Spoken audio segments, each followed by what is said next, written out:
back. You continue staying with us on Poll Pulse, and let's go to the high-profile constituency of Maharashtra, that is Nagpur. Union Minister Nitin Gadkari has been fielded once again for a third time by the Bharatiya Janata Party, whereas INDIA Alliance is yet to declare its candidate for the constituency of Nagpur. Gadkari has earned a name for rapid pace of infrastructure growth across the country, and that remains one of his biggest USPs, also one that is highlighted in his parliamentary constituency. But there are a few people in the constituency who say that infrastructural development is not enough and one must also focus on human development.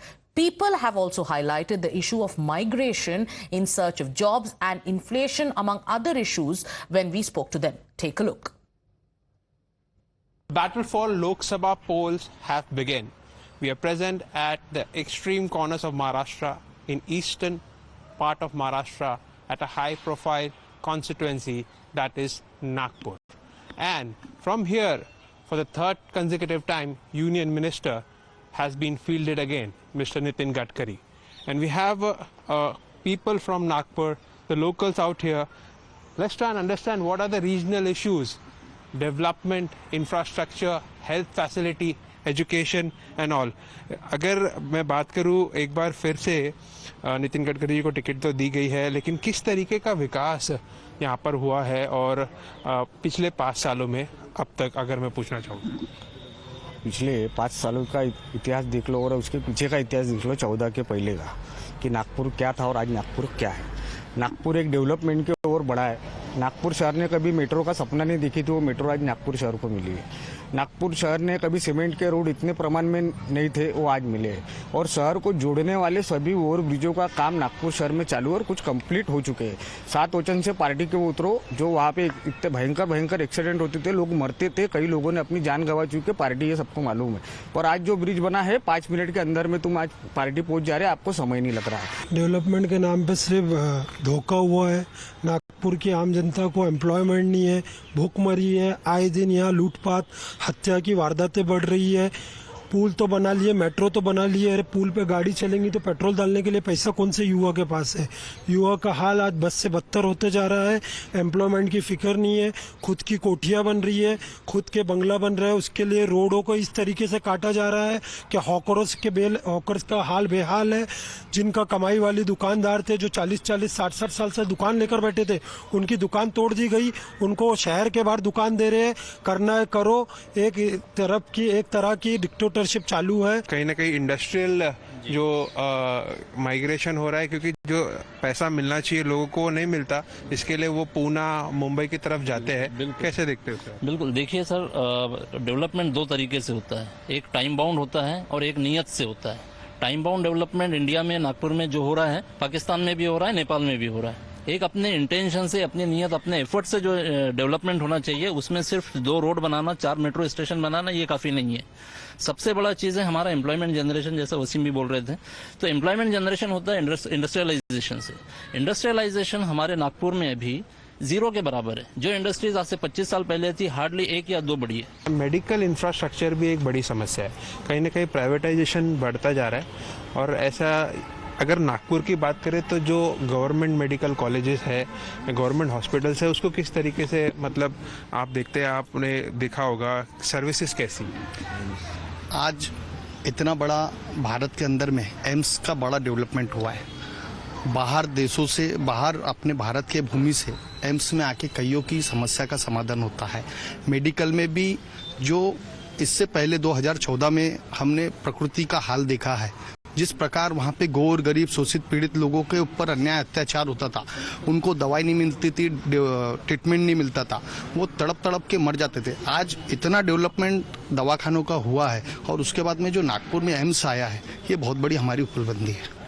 AIIMS आया है नागपुर में, कितने लोग सुविधा ले पाए? आपको मैं जानना चाहता हूँ कि तकलीफ है या फिर completely सब all is well when it comes to medical? Sir का जो पॉइंट है इंफ्रास्ट्रक्चर डेवलपमेंट, मैं सर को ये कहना चाहता हूँ, infrastructure development is not the complete development. Infrastructure development के साथ ह्यूमन डेवलपमेंट होना चाहिए। ह्यूमन डेवलपमेंट में आता है sir education, health sector, employment, ये सब चीजें। मैं आपको एक एग्जांपल देता हूँ, आयुष्मान भारत जो स्कीम है उसमें आप अगर जाओगे हॉस्पिटल में तो जो इनिशियल स्टेजेस का जो टेस्ट है, MRI है, एक्सरेज है, ये सब करने के लिए 10-15 हजार खर्चा आता है। उसके बाद डॉक्टर बोलता है कि फिर अभी हम इस स्कीम में डालेंगे, इट्स अ इंश्योरेंस स्कीम। लेकिन आप बाकी अगर कंपेयर टू दिल्ली देखेंगे तो वहां पे आपको 1 रुपया भी नहीं लगता। मैं विटनेस किया है, 0 रुपीज में आपको अपना एक्सरेज है, MRI है, CT स्कैन है, वो हो रहा है, आपको मेडिसिन भी मिल रही है। सीमेंट रोड्स बनाए तो जा रहे हैं, धड़ल्ले से बनाया जा रहा है, पर इसमें ये ध्यान नहीं दिया जा रहा है कि ग्राउंड वाटर जो लेवल है वो कम कम होते जा रहा है, पानी परकोलेट नहीं हो रहा है। तो ये बहुत ही ज्यादा ज्वलंत मुद्दा है। कुछ वक्त बाद ऐसा हो जाएगा, हमें ग्राउंड वाटर लेवल जो है पानी का वो इतना कम हो जाएगा कि हमको पानी भी नहीं पूरेगा कई कई इलाकों में। तो ये बहुत ज्वलंत मुद्दा है कि सीमेंट रोड लगातार बनाए जा रहे हैं पर इस पे ध्यान नहीं दिया जा रहा है। रही बात वुमेन्स की, तो महिलाओं के बारे में सब कोई बोलते हैं कि 50% आरक्षण है, उनको मिलना चाहिए। देखिए, महिलाओं को ह्यूमन समझना चाहिए, इंसान समझना चाहिए। आरक्षण देने वाला कोई और व्यक्ति क्यों हो, पुरुष ही क्यों हो, है ना। महिलाओं ह्यूमन बीइंग्स है तो उनको इक्वल राइट्स ऑलरेडी है, तो आप कुछ दीजिए मत। हम लोग उसी कैपेबल है, हम ह्यूमन से हम 50% के ऑलरेडी भागीदार है। Now let's shift our focus to the state of Karnataka, where Prime Minister Narendra Modi earlier today addressed a rally, and it was in Shivamogga. This happened ahead of the Lok Sabha elections. Now, Prime Minister's visit came at a time when the BJP seems to be facing some trouble in pacifying sulking BJP leader K.S. Ishwarappa. BJP has chosen BJP stalwart Yediyurappa's son B.Y. Raghavendra to contest elections from Shivamogga. Upset with this decision, Ishwarappa, who claims that the Saffron Party is in the clutches of BSY's family, is sidelining the Vocaliga community and the Kurba community. And in fact, he also reiterated that he will contest polls with the blessings of Prime Minister Modi as an independent candidate. Listen in. ಈಗ ಯಾಕೆ ನಾನು ಸ್ಪರ್ಧೆ ಮಾಡ್ತಾ ಇದ್ದೀನಿ ಅಂತಂದ್ರೆ, ಯಡಿಯೂರಪ್ಪನವರು ಅವ್ರ ಮಗ ವಿಜೇಂದ್ರರ ಕಪಿಮುಷ್ಟಿನಲ್ಲಿರೋಂಥ ಭಾರತೀಯ ಜನತಾ ಪಾರ್ಟಿಯಿಂದ ಮುಕ್ತಗೊಳಿಸಬೇಕು. ಇಡೀ ರಾಜ್ಯದ ನೊಂದ ಕಾರ್ಯಕರ್ತರು ಏನು ಸರ್ ಇವ್ರ ಅಪ್ಪ ಮಕ್ಕಳದೇ ಆಟ ಆಗೋಗಿದೆ ಅಂತ ಹೇಳ್ತಾ ಇನ್ನು ಯಾರು ವಿರುದ್ಧ ಮಾಡ್ತಾ ಇಲ್ಲ ಸರ್ ಅಂತ ಹೇಳ್ತಾ ಇರೋದಕ್ಕೆ ಆ ಎಲ್ಲ ನೊಂದ ಕಾರ್ಯಕರ್ತರ ಧ್ವನಿಯಾಗಿ ನಾನು ಚುನಾವಣೆ ಸ್ಪರ್ಧೆ ಮಾಡ್ತಾ ಇದ್ದೀನಿ. ಈಗ ಇವ್ರ ಮಕ್ಕಳ ಕೈಯಲ್ಲಿ ಪಕ್ಷ ಸಿಕ್ಕಿ ಒದ್ದಾಡ್ತಾ ಇದೆ. ನಾವು ತಾಯಿ ಅಂತ ಹೇಳ್ತಾ ಇರೋಂಥ ಪಾರ್ಟಿ BJP ಒಂದು ರೀತಿ ಆ ತಾಯಿಯನ್ನೇ ಹಿಚ್ಚುತ್ತಾ ಇದ್ದಾರೆ. ಯಡಿಯೂರಪ್ಪನವ್ರು ಕುತ್ತಿಗೆ ಚಿಕ್ತಾ ಇದ್ದಾರೆ, ಅವರು ಮತ್ತು ಅವ್ರ ಮಗ ವಿಜೇಂದ್ರ. ಆ ತಾಯಿಯನ್ನು ರಕ್ಷಣೆ ಮಾಡಬೇಕಾಗಿದೆ ಈ ಒಂದು ಯಡಿಯೂರಪ್ಪನವರು ಅವ್ರ ಮಗನಿಂದ. ಇದಕ್ಕೋಸ್ಕರ ನಾನು ಚುನಾವಣೆ ಸ್ಪರ್ಧೆ ಮಾಡ್ತಾ ಇದ್ದೀನಿ. ಯಾರು ಬಂದು ಹೇಳಿದ್ರು ಕೂಡ ನಾನು ರಾಜ್ಯದ ಈ ಒಂದು ಲೋಕಸಭಾ ಚುನಾವಣೆ ಶಿವಮೊಗ್ಗ ಲೋಕಸಭಾ ಕ್ಷೇತ್ರದ ಸ್ಪರ್ಧೆ ಮಾಡ್ತೀನಿ. ಯಡಿಯೂರಪ್ಪನವ್ರ ಕುಟುಂಬದ ಬಗ್ಗೆ ಮಾತನಾಡ್ತಕ್ಕಂಥದ್ದು ಅರ್ಥಹೀನ.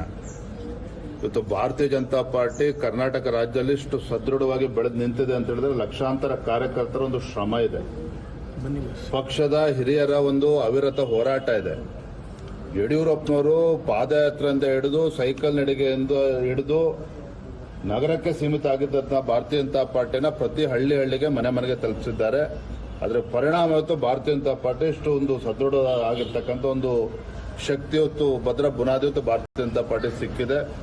ಅನೇಕ ಕಾರ್ಯಕರ್ತರ ತಪಸ್ಸಿನ ಫಲವಾಗಿ ಇವತ್ತು ಪಕ್ಷ ಕ್ಷೇತ್ರಕ್ಕೆ ಬೆಳೆದು ನಿಂತಿದೆ. Even Ishwarappa is telling, I want Narendra Modi Sahab as a Prime Minister. That is what he is also making statement. I don't see that kind of hardcore resistance. Probably as a family, we need to mitigate that. We need to talk to him. We need to sit across. I think all the issues will get resolved.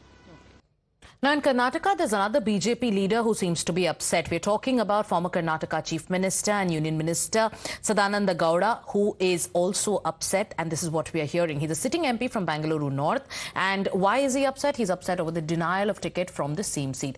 The BJP has announced the name of MOS Shobha Karandlaje from Bengaluru North. She met him 2 days ago and touched his feet to take his blessings. And now listen into what Sadananda Gowda is saying. ನನಗೆ ಅದರ ಬಗ್ಗೆ ಪೂರ್ತಿ ಮಾಹಿತಿ ಇದೆ. ನಾನು ಚುನಾವಣಾ ರಾಜಕಾರಣದಿಂದ ದೂರ ನಿಲ್ಲಬೇಕು ಅಂತ ಹೇಳುವಂಥವನನ್ನು ಎಳೆದು ತಂದು ನೀವೇ ನಿಲ್ಲಬೇಕು ಅಂತ ರಾಜ್ಯದ ಎಲ್ಲ ಪ್ರಮುಖರು ಹೇಳಿ ಕೊನೆಯ ಹಂತದಲ್ಲಿ ನನ್ನ ರಕ್ಷಣೆಗೆ ಬಾರದೆ ನನಗೆ ಒಂಚೂರು ಮುಜುಗರ ಉಂಟು ಮಾಡುವಂಥ ಕೆಲಸ ಕಾರ್ಯಗಳನ್ನು ಮಾಡಿದ್ದಾರೆ. ಯಾವ ತೀರ್ಮಾನ ತಗೊಳ್ಬೇಕು, ಯಾಕೆಂತ ಹೇಳಿದರೆ ರಾಜಕಾರಣದಲ್ಲಿ ಏರುಪೇರುಗಳು ಮುಜುಗರಗಳು ಇದು ಸ್ವಾಭಾವಿಕ.